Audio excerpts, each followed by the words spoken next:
one of the things that they emphasized in these texts was that the Rosicrucian organization wasn't connected to any one authoritative teacher, and it wasn't connected to any particular type of control structure. There was no institution for it. It was really a very free and independent path of modern initiation. And so one thing we're going to see tonight as we go through the presentation is that this fits within their understanding of the evolution of human consciousness, that we have attained a state today where there is actually a transition from an external human guru-based system to one in which the awakening of the human I Am presence becomes the guru and connects directly to spiritual forces without a human intermediary. That was a fundamental concept in the early Rosicrucian text. So the Rosicrucian order really became something that never had an external expression until later. In times people would found different types of Rosicrucian lodges. Many of them were quite remarkable in their time. In Germany and elsewhere, there are various types of Rosicrucian organizations in the US today. But what I want to emphasize is that what we're presenting tonight are concepts related to the original European Rosicrucian impulse. It's not related to any particular central teacher, organization. We're not trying to recruit you for anything. This is really a path of direct connection to spirit by understanding spiritual processes. So it all begins, understanding the whole set of processes, by understanding where everything comes from. In the ancient Greek times, they talked about the source of all being with the name of the One, in capital letters, the One. And this is a beautiful representation within sacred geometry that everything comes from a unified source. So within human evolution, we've gone through a certain pathway that we'll talk about in a moment, where in sacred geometry and the ancient Egyptian mysteries, they talked about the one becomes the two becomes the four becomes the eight. It ends up becoming the 10,000 things the Chinese talk about. But everything comes from the unified source of the one. It's all creation from the mind of God. And in the classical Western work from Greece and elsewhere, they talk about thoughts in the mind of God being the source of everything. And that's what Plato referred to as ideal types, or ideal thought forms. These are actually what construct the world. These thoughts in the mind of God take on different separate qualities and different separate functions in the world, and then they manifest through the different planes.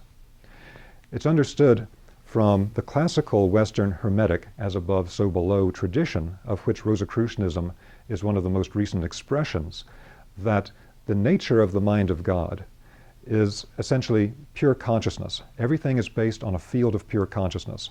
You find the exact same teaching in the ancient Vedic text and many other world traditions. Consciousness is the basis. So starting from these differentiated thought forms in the mind of God at a very high level, those thought forms have within them specific patterns. The pattern of what will later become something that crystallizes into the physical world, or the nature of a spiritual being, or a spiritual process of some type. And again, that's what we refer to as sacred geometry.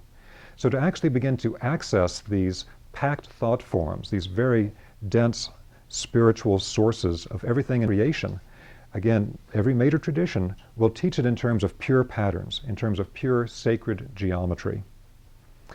So from that thought form pattern, sacred geometry level, it then moves down through the levels of manifestation to create everything in our world. And the first thing that it creates are the manifested beings. Now, the manifested conscious spiritual beings that surround us in invisible space all the time, and that make up the world at a much higher level, in the Western tradition, we primarily know through terms like the angelic ranks or the spiritual hierarchies. In the classical Western tradition, there was understood to be 9 different ranks of angelic beings. So we often, in general metaphysical circles or in external churches today, hear about a few of them. We hear about the angels and the archangels, occasionally in archai.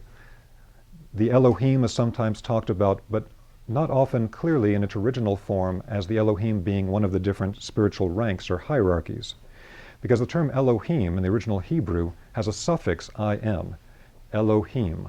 And im in Hebrew is actually a plural suffix. It means the Elohim are a group of spiritual beings.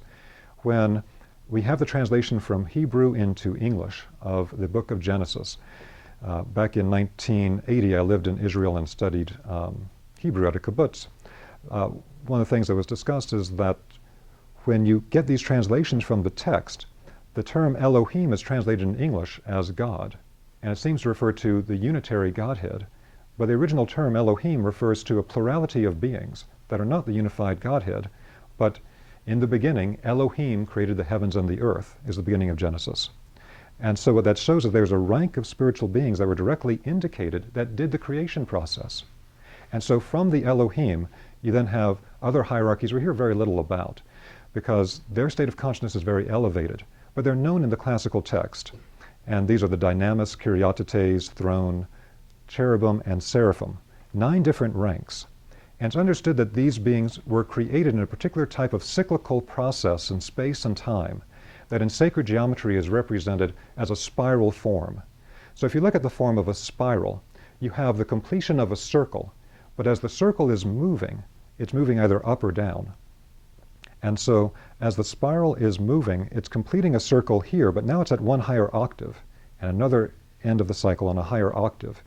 And so this becomes the ladder, the Jacob's ladder, the ladder of lights, the ladder of the angelic beings, spoken of in the classical text. The significance of this for us is that these different beings are of different levels of maturity, have different levels of the expansion of their consciousness, and different possibilities for action. So what is sometimes treated in very intellectual, abstract ways in dealing with angelic hierarchies was understood in the initiation circles as beings one directly interacts with all the time. They invisibly guide and affect our consciousness and life every minute of every day, but we don't perceive it, just as we don't normally have organs to perceive non-physical realities until they're developed. So again, what the significance of this is that as the Godhead has created the world, the thought forms at a very high level are given a part of the consciousness of the Godhead that in classical texts is sometimes described as an ocean of fire. So if we think of the pure consciousness of the Godhead as an ocean of fire, then there is one flame, one spark detached from that ocean of consciousness and given to the conscious spiritual beings that make up what in the West we refer to as the angelic ranks or the spiritual hierarchies. Now this is very important because it's that spark from the Godhead that is essential to understand the Rosicrucian path of initiation, because it's about igniting that spark inside the human being.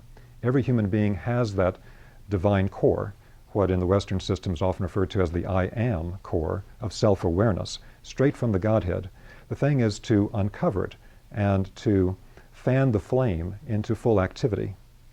So as the thoughts from the mind of God move down and we have the manifested beings, in classical texts they describe the spiritual hierarchies, they describe the angelic beings in very specific ways. Their names actually mean particular things. So if you look at the names of the archangels, Raphael means God heals.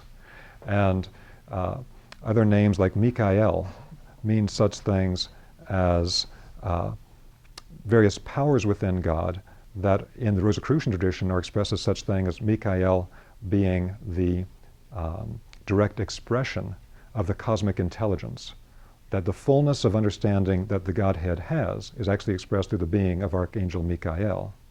So different beings, their names actually mean something. Different teachers in esoteric circles will sometimes break this down, even according to their old Egyptian languaging.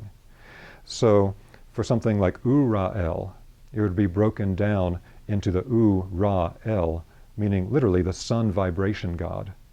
They're all different qualities of the Godhead. And that's why in the classical text, the angels are sometimes referred to as God's messengers.